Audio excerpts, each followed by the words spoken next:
ರೈತ ಬಾಂಧವರೆಲ್ಲರಿಗೂ ನಮಸ್ಕಾರಗಳು. ಕರ್ನಾಟಕ ವ್ಯವಸಾಯ ಮಾರುಕಟ್ಟೆಯ ಹತ್ತಿ ಯಾವ ಮಾರುಕಟ್ಟೆಯಲ್ಲಿ ಎಷ್ಟು ರೇಟ್ ನಡೆದಿದೆ, ಇಂತಹ ಹೆಚ್ಚಿನ ವಿಡಿಯೋಸ್ಗಳಿಗಾಗಿ ನಮ್ಮ ಚಾನಲನ್ನು ಕೂಡಲೇ ಸಬ್ಸ್ಕ್ರೈಬ್ ಅನ್ನು ಮಾಡಿಕೊಳ್ಳಿ. ಪಕ್ಕದಲ್ಲಿರುವ ಗಂಟೆ ಸಿಂಬಲವನ್ನು ಪ್ರೆಸ್ ಮಾಡಿ, ವಿಡಿಯೋವನ್ನು ಲೈಕ್ ಮಾಡಿ ಮತ್ತು ಶೇರ್ ಮಾಡಿ. ದಿನಾಂಕ 25 ಮೇ 2026 ಕರ್ನಾಟಕ ವ್ಯವಸಾಯ ಮಾರುಕಟ್ಟೆ ಸಂಬಂಧಿಸಿದ ಮೊದಲನೇದಾಗಿ ಹತ್ತಿ ಬೆಲೆಗಳ ವಿವರಣೆಯನ್ನು ನಾವು ನೋಡ್ತಾ ಇದ್ದೀವಿ. ಕೊಟ್ಟೂರು ಮಾರುಕಟ್ಟೆಯಲ್ಲಿ ಹತ್ತಿ ಕ್ವಿಂಟಲಿಗೆ 6,909 ರೂಪಾಯಿ ಇದೆ. ರಾಣೆಬೆನ್ನೂರು ಮಾರುಕಟ್ಟೆಯಲ್ಲಿ ಹತ್ತಿ ಕ್ವಿಂಟಲಿಗೆ ಕಡಿಮೆ ಬೆಲೆ 6,091ರಿಂದ ಹೆಚ್ಚಿನ ಬೆಲೆ 8,509, ಮಧ್ಯಸ್ಥ ಬೆಲೆ 7,300 ರೂಪಾಯಿ. ರಾಯಚೂರು ಮಾರುಕಟ್ಟೆಯಲ್ಲಿ 8,880 ರೂಪಾಯಿ ಇದೆ. ಮಧ್ಯಸ್ಥ ಬೆಲೆ 8,918 ರೂಪಾಯಿ ಇದೆ.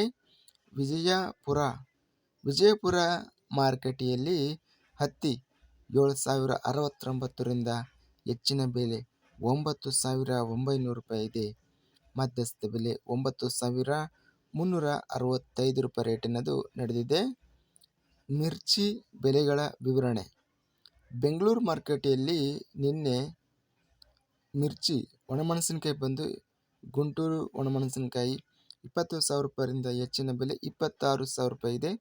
ಮಧ್ಯಸ್ಥ ಬೆಲೆ 23,000. ಹುಬ್ಬಳ್ಳಿ ಮಾರುಕಟ್ಟೆಯಲ್ಲಿ ಕಡ್ಡಿ ಒಣಮೆಣಸಿನಕಾಯಿ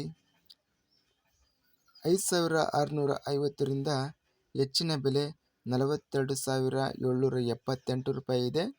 ಮಧ್ಯಸ್ಥ ಬೆಲೆ 22,710. ಇದಿಷ್ಟು ಕರ್ನಾಟಕ ವ್ಯವಸಾಯ ಮಾರುಕಟ್ಟೆ ಸಂಬಂಧಿಸಿದ ಹತ್ತಿ ಹಾಗೂ ಒಣಮೆಣಸಿನಕಾಯಿ ಬೆಲೆಗಳ ವಿವರಣೆ. ಇಂತಹ ತಾಜಾ ಮಾರುಕಟ್ಟೆಯ ಬೆಲೆಗಳ ವಿವರಣೆಗಾಗಿ ನಮ್ಮ ಚಾನಲನ್ನು ಕೂಡಲೇ ಸಬ್ಸ್ಕ್ರೈಬ್ ಅನ್ನು ಮಾಡಿಕೊಳ್ಳಿ. ಪಕ್ಕದಲ್ಲಿರುವ ಗಂಟೆ ಸಿಂಬಲವನ್ನು ಪ್ರೆಸ್ ಮಾಡಿ. ಹೀಗೆ ಮಾಡಿದರೆ ನಾವು ಅಪ್ಲೋಡ್ ಮಾಡುವ ಪ್ರತಿ ವಿಡಿಯೋಸ್ ಕ್ಷಣದಲ್ಲಿ ನೋಟಿಫಿಕೇಶನ್ ಆಗುತ್ತವೆ. ಈ ವಿಡಿಯೋವನ್ನು ಲೈಕ್ ಮಾಡಿ. ವಿಡಿಯೋವನ್ನು ಲೈಕ್ ಮಾಡುವುದರಿಂದ ಇನ್ನೂ ಹೆಚ್ಚಿನ ರೈತ ಬಾಂಧವರೆಲ್ಲರಿಗೂ ಈ ವಿಡಿಯೋ ತಲುಪುತ್ತದೆ. ಆದ್ದರಿಂದ ವಿಡಿಯೋವನ್ನು ಲೈಕ್ ಮಾಡಿ, ಸ್ನೇಹಿತರಿಗೆ ಮತ್ತು ರೈತ ಬಾಂಧವರಿಗೆ ವಿಡಿಯೋವನ್ನು ಶೇರ್ ಮಾಡಿ. ಧನ್ಯವಾದಗಳು. ಜೈ ಜವಾನ್, ಜೈ ಕಿಸಾನ್.